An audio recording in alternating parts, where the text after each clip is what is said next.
Okay. Dude, that dance is hilarious, bro. All right, what's going on? It's your boy Kirk Clough, and I'm back with another video. Man, looking for my stars where I am not going nowhere. Now, before this video actually kicks off, I do want to address something very early on in this video. Now, judging by the title of this video, you already know what I'm going to be talking about, but I just have to get this out the way. I have to say it now or else I'll forget, and I am not in the mood right now to forget this. I simply just want to tell every single subscriber, every single person that's liked the video, every single person that's commented on the video, and every single person that's shared one of my videos from the bottom of my heart, goddammit, thank you. Thank you so much, bro. YouTube has truthfully become the platform that I love posting on the most. I feel like this is a platform I could be way more myself. I feel like I don't have that, thing where I worry about aesthetics so much like you do when it comes to Instagram. Even though TikTok is a little bit more free and you could be a little bit more on edge, I just feel like YouTube has just become that platform that I gravitate to the most. So simply, before I even get deep into this video, before I start talking about what I'm going to be talking about, I have to address that first. Thank y'all so much, because I don't know if you can tell, but I'm finally in that YouTube Partners program.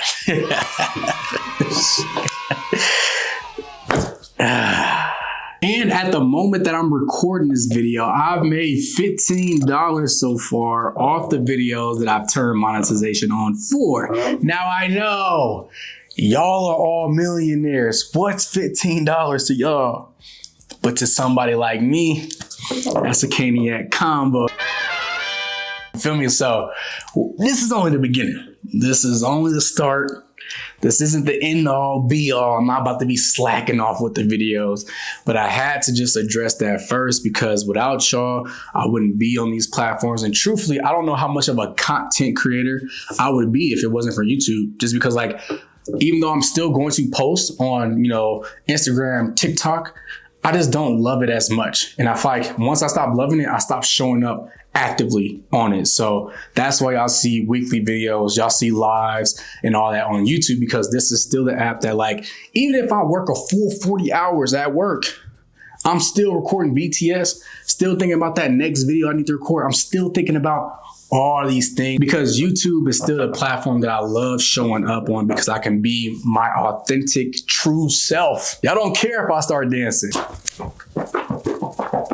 You see what I mean? I could just do that and you just have to accept it. But there are two things that I want to get accomplished in this video. Again, I'm going to be talking about the 3 tips that significantly help my channel grow to, 1K, 2K subscribers, and then reaching that 4K watch time hours, because I feel like that is something that's been lingering over my head for a very long time. And I finally crossed that threshold. So I'm not going to waste no more time. Let's just get straight into the tips, and then the second half I'll explain later. Now, numero uno. I have to address this first. I hate that this is the one that really pushed me forward, because I never thought I would be this person. But number one thing that helped my account, especially during that push from that 3K to 4K watch time hours, going live.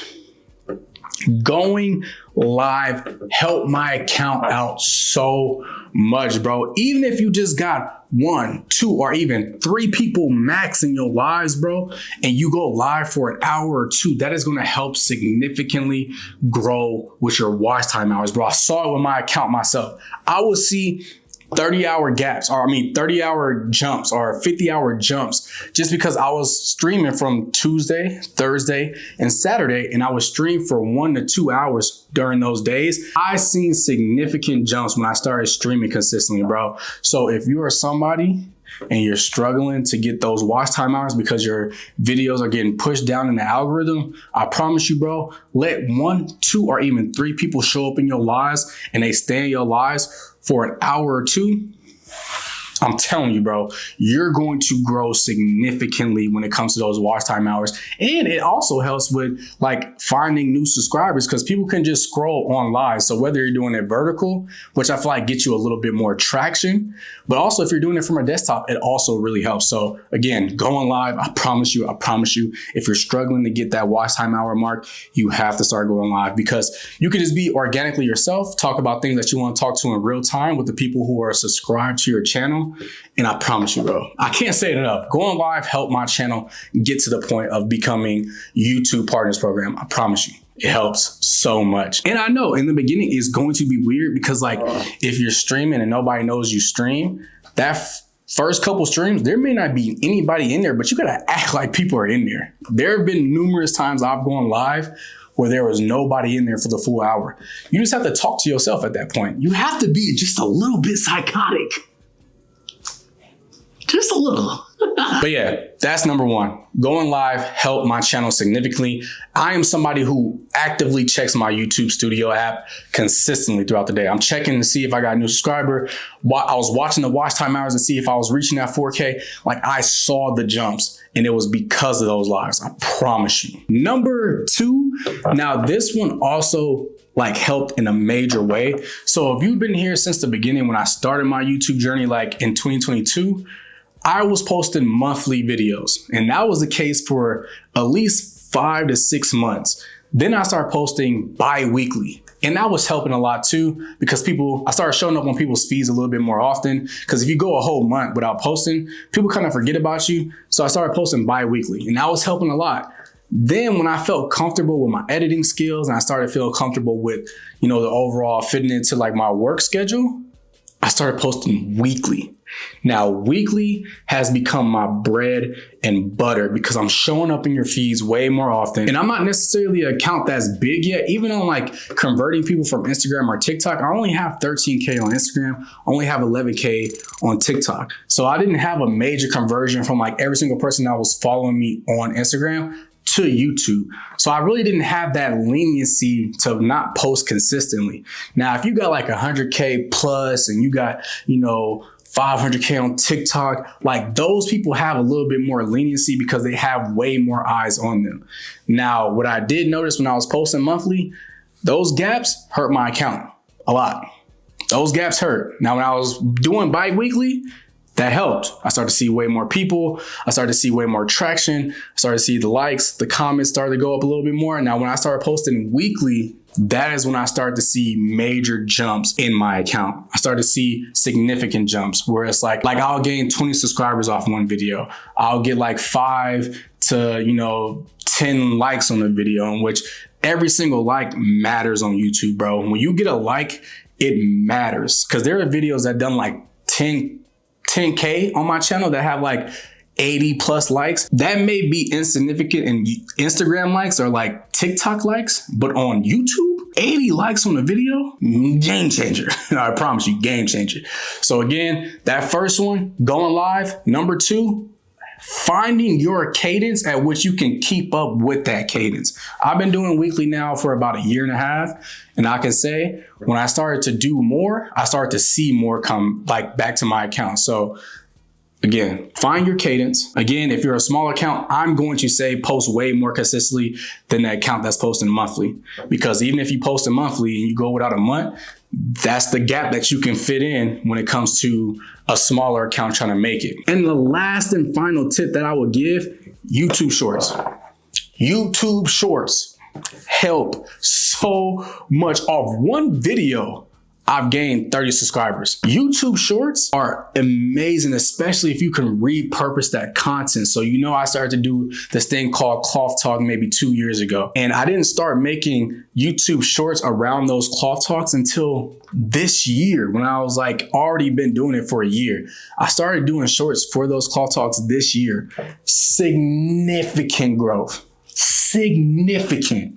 I can't even bro, if you can't find a more frequent cadence when it comes to making full-length YouTube videos, YouTube Shorts is going to be the thing that gets you there. So repurposing content, that you've already posted. And then also, you know, making a short, you know, for me, when it comes to sneakers, is like unboxing videos, get ready with me videos, and like just talking about things that you necessarily care about. But like YouTube Shorts, if you can't find that more frequent full length video upload schedule, YouTube Shorts is going to be the thing that gets you there. I promise you. Those 3 things, once I start actively doing those things weekly, help my account significantly. And that's how I was able to get to and cross over into that 4K watch time hours to join the YouTube's Partners Program.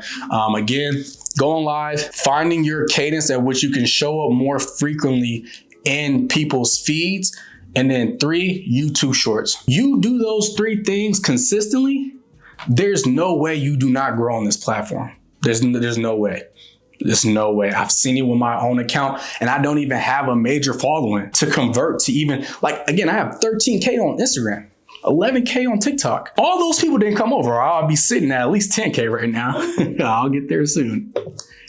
Honorary mention though, on the back end of your videos where you can add tags, in my experience, I can only go off what my channel has done. Honorary mention though, because I feel like this one's also big, on the back end of your videos where you can add tags. In my experience, I can only go off what my channel has done. In my experience, the fewer amount of tags and the more specific I can get those tags plays a big role in the videos I've seen take off on my channel versus the other ones. Now, there are videos where, you know, the SEO or like the search engine optimization, like my terms are very broad. So sneakerhead, sneakers, you know, Nike, X, Y, and Z.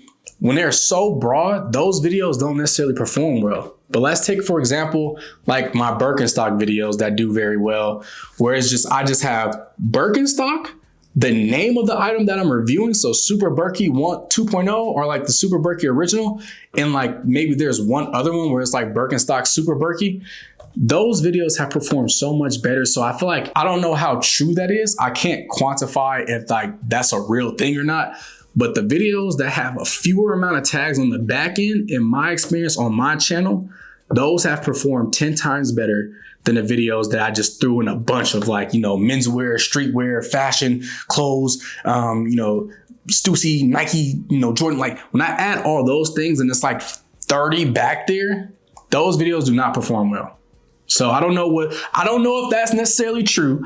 I'm just going off my experience, and in my experience, those do not perform well. Now that that is out the way, and I feel like most people are going to click off this video, I did just want to do a reintroduction of like who I am, just because like whether it be like the Salehi video or, you know, some of my other videos that's picking up steam, like I've gotten a lot of new subscribers, and I feel like going back to watch my old video, like my first video where I was describing who I was, that's just cringe, bro. Like I'm just keep it real. That video is cringe. I can't watch it. It makes me uncomfortable. I'm like, ooh. So I just wanted to do a reintroduction because I feel like a lot of people now are like, who are you? So my name is Greg and I go by Creative Cloth on social media. I am from the Bay Area. I'm talking about this Bay Area. Hello, everybody. Hi. Not this Bay Area. Hey, yo, what the fuck? But this Bay Area.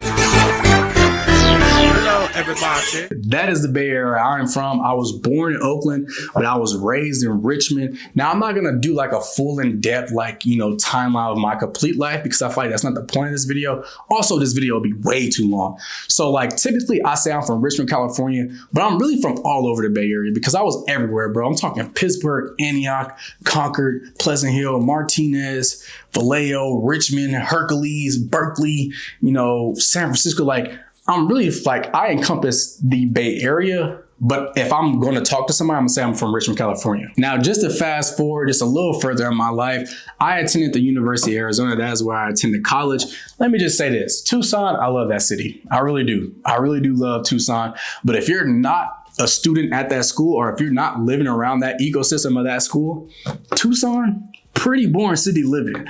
But if you're around the school, around university, like it's an amazing place to be because everything's within walking distance. Like that's one thing that I loved about Tucson. Like it's a pretty walkable city. Like I used to live downtown. I used to be able to walk to campus. I used to be able to like walk from campus. Like Like I can basically walk anywhere. Like I used to walk to the retreat. I don't think the retreat's still there. The retreat, great time to be alive at those pool parties. Now, fast forward, I graduate college in December of 2019. Now, every time I think about this, it fries my brain. I graduate college in December. I go back home. It's like Christmas time. I'm trying to find a job. I'm trying to go into the workforce. I just graduated. Everything's supposed to be perfect now, right?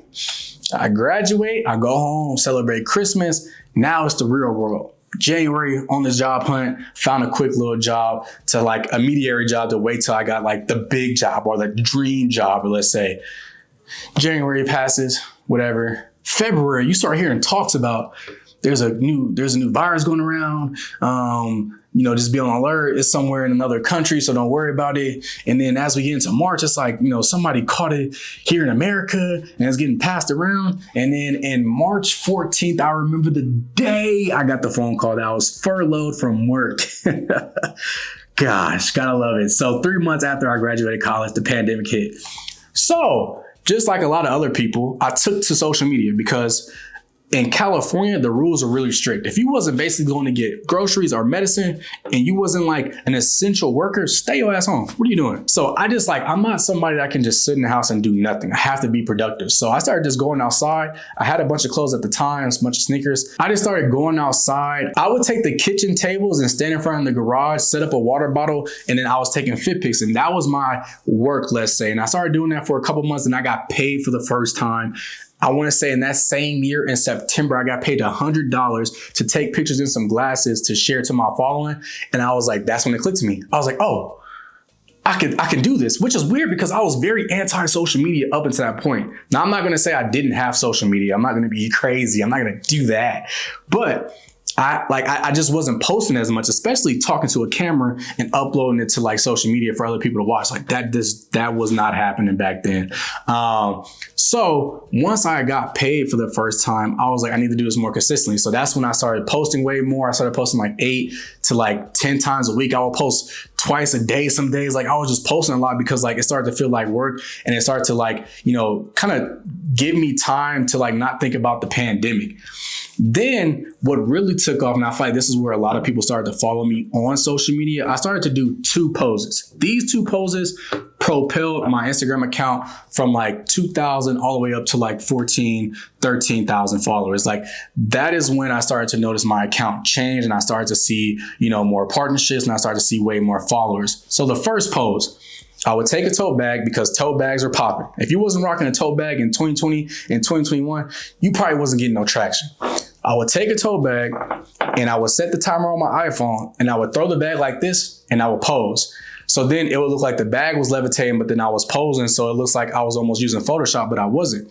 They started calling me the IG magician. I started to get way more followers. And then the second pose that I started to do was when I would stand up and take a fit pic, I would go like this. Again, setting up a timer so I can get a carousel of images so I can select from. But I would set the timer, pose, and then I would go like this. And then when I would do that, it would capture me basically looking at like a 45-degree angle in a fit.